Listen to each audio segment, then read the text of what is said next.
છો મારા વાલા ગુજરાતીઓ? તમને ખબર જ છે કે આપણું જે આજનો સમયની વાત કરું હું તમને મારી ઇલેક્શનની, અને તમને ખબર જ છે કે આપણે દુઃખ ભૂખ હવે બધું બંધ કરી દેવું છે કે મારી પરિસ્થિતિ કેવી છે કેવી નથી બધાને ખબર જ છે. આપણે કોઈને કંઈ કહેવું નથી. જો આપણું સારું થવું હોય તો થાય, ન થવું હોય તો આપણે કોઈને રિક્વેસ્ટ નથી કહેતા કે મારું સારું કરવાવાળો ઉપરવાળો બેઠો છે. આપણે થોડું કંઈ બીક નથી. અને તમને ખબર છે કે આજનો વાતાવરણ કેટલો હાર્ડ છે.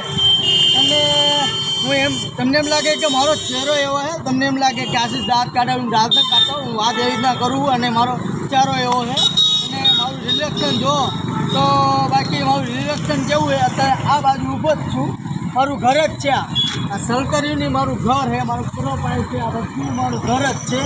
અને તમને ખબર હશે મારા મમ્મી ક્યાં હોતા. હાલ તો ભાઈ મારી હાલ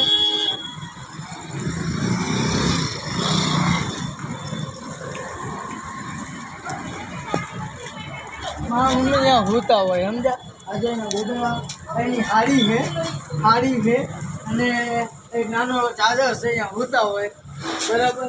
અને અહીંયા અમારા કપડાં છે ને આ બધું છે.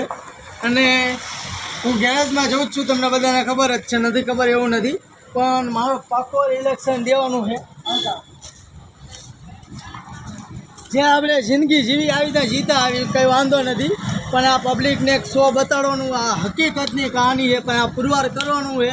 મારું 1 મિલિયન ફોલોવર થઈ જાય એટલે મારે જીત અપાવવાનું, મારા પબ્લિક પાસેનો જ રૂપિયો લેવાનો છે બરાબર. અત્યારે આપણા પાસે કંઈ જ નથી, પણ બધું લેવાનું છે.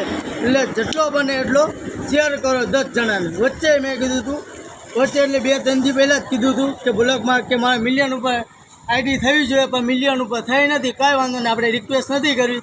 થવું હોય તો થાય, ન થવું હોય તો ઉપરવાળાની મરજી બરાબર. જય માતાજી, જય દ્વારકાધીશ.